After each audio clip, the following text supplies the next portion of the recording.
Hi. మీ పేరు? సాత్విక. సాత్విక. బిగ్ బాస్ సీజన్ 8 చూస్తున్నావా? హా. అందులో నీ ఫేవరెట్ కంటెస్టెంట్ ఎవరు? నిఖిల్. నిఖిల్. ఎందుకు నిఖిల్ నీ ఫేవరెట్? టాస్క్స్ అవి ఇవి అన్నిట్లలో పార్టిసిపేట్ చేస్తాడు, బాగుంటాడు, అందరితో ఫ్రెండ్లీగా. So Nikhil favourite. అంటే నిఖిల్ ని ఎవరైనా ఊరికేనే అంటే ఈజీగా ఇన్ఫ్లుయెన్స్ చేయొచ్చు అంటావా? ఇన్ఫ్లుయెన్స్ చెయ్యొచ్చు, బట్ నిఖిల్ అవ్వడు అంత ఈజీగా, ఇన్ఫ్లుయెన్స్ ఏం అవ్వడు. బట్ ఇంతకు ముందు సోనియాకి చాలా ఇన్ఫ్లుయెన్స్ అయిపోయాడు. ఇప్పుడు యష్మికి ఇన్ఫ్లుయెన్స్ అవుతున్నాడు. నీకు అలా ఏం అనిపించట్లేదా? అవుతాడు, కానీ నిఖిల్ ఆడాల్సిన గేమ్ నిఖిల్ ఆడతాడు. నిఖిల్ వాళ్ళ మదర్ వచ్చినప్పుడు కూడా చెప్పింది కదా, ఇండివిజువల్ గా డివైడ్ అయ్యి టీమ్ లాగా ఆడొద్దు అని చెప్పింది. అండ్ ఇంకొకటి యష్మిని కంట్రోల్లో పెట్టుకో, అండ్ గౌతమ్ తో జాగ్రత్తగా ఉండు, ప్రేరణతో దూరంగా ఉండాలి. సో అది ఎందుకు చెప్పింది అనిపిస్తుంది నీకు?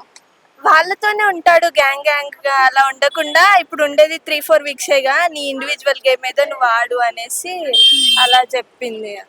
కన్నడ టీమ్ గా డివైడ్ అయ్యి ఆడుతున్నారు కదా, కన్నడ టీమ్ గా డివైడ్ అయితే మనం తెలుగు షోలో తెలుగు వాళ్ళని చూస్తున్నాము, వాళ్ళు ఎక్సెప్ట్ చేస్తారంటావా? మరి చెయ్యరు, బట్ అందుకే ఇండివిజువల్ గా ఆడు, నీ గేమ్ నువ్వు ఆడు అనేసి చెప్పింది. కంపేరింగ్ టు ప్రీవియస్ సీజన్, ఈ సీజన్స్ లో నీకు టాస్క్లు కానీ గేమ్స్ కానీ ఎలా అనిపిస్తున్నాయి? బాగానే ఉన్నాయి, బట్ కంపేర్ టు ఈ సీజన్ అంటే ఆ సీజనే బాగుంది. సీజన్ 7 బాగుంది. ఎందుకు నీకు ఆ సీజన్ నచ్చింది, ఈ సీజన్ నచ్చలేదు? కంటెస్టెంట్స్ కూడా బాగా ఆడారు, ఇంత లేదు ఇలాగా అన్నిటికీ గొడవలు పడుతూ అలా. అంటే ఇప్పుడు ఈ సీజన్ చూస్తున్నావు కదా, ఇందులో మనకి సెల్ఫ్ ఎలిమినేషన్స్ ఎక్కువైపోయాయి. అంటే నాగమణి కంట కానీ అండ్ గంగవ్వ కానీ, అసలు వాళ్ళు ఎలా చేయడం కరెక్టే అంటావా? అలా చేయడం కరెక్ట్ కాదు, బట్ వాళ్ళ హెల్త్ ఇష్యూస్ వల్ల కదా వాళ్ళు వెళ్ళిపోయింది. గంగావని చూస్తూనే ఉన్నాము, నామినేషన్స్ లో లేకుండా తనకి సీజన్ 4 లోనే వెళ్ళిపోయింది మధ్యలో. సో ఇప్పుడు కూడా వెళ్ళిపోయే ఛాన్స్ ఉంది అని తెలిసి కూడా తీసుకురావడం కరెక్టా రాంగ్?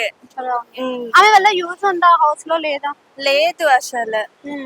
చాలా మంది వెయిట్ చేస్తున్నారు బిగ్ బాస్ హౌస్ లో కంటెస్టెంట్స్ వెళ్ళడానికి, బట్ వాళ్ళు ఏం పార్టిసిపేట్ కూడా చెయ్యరు, వాళ్ళ హెల్త్ కూడా సరిగ్గా ఉండదు కాబట్టి అంత యూజ్ లేదు గంగవ్వ వల్ల అంత యూజ్ లేదు. అండ్ ఇప్పుడు ప్రీవియస్ సీజన్ లో కంటెస్టెంట్స్ చూసావు, ఈ సీజన్ లో కంటెస్టెంట్స్ గా వచ్చిన ప్రీవియస్ సీజన్ వాళ్ళు కూడా ఉన్నారు. Tasty Teja, Naini Pavani and Gautam. అయితే నైని పవని వెళ్ళిపోయింది అండ్ గౌతమ్ టేస్టీ తేజ ఉన్నారు కదా, వాళ్ళిద్దరు ఆ సీజన్ తో కంపేర్ చేస్తే అలానే ఉన్నారా? చేంజ్ ఏమన్నా కనిపిస్తుంది? చేంజ్ అయ్యారు. టేస్టీ తేజ అయితే చాలా చేంజ్ అయ్యాడు, చాలా బాగా పార్టిసిపేట్ చేస్తున్నాడు అన్ని గేమ్స్ లో అలా. ఇప్పుడు మనకి అవినాష్ మెగా చీఫ్ అయ్యాడు కదా, సో అవినాష్ మెగా చీఫ్ అవ్వడం వర్తే అంటావా దానికి? వర్తే. అంటే గేమ్స్ లో కనిపించాడు, ఎంటర్టైన్మెంట్ లో కనిపిస్తాడు కదా, అంత పార్టిసిపేట్ చేయట్లేదు గేమ్స్, ఆ ఛాన్స్ రావట్లేదు అవినాష్ కి. ఫస్ట్ వైల్డ్ కార్డ్ ఎంట్రీస్ లో ఉన్న వాళ్ళలో నీకు ఎవరు నచ్చుతారని ఫేవరెట్ లాగా? వైల్డ్ కార్డ్స్ లో అవినాష్ బాగా ఎంటర్టైన్ చేస్తాడు అందరిని, బట్ ఛాన్స్ రావట్లేదు గేమ్స్ లో పార్టిసిపేట్ చేయడానికి. Thank you.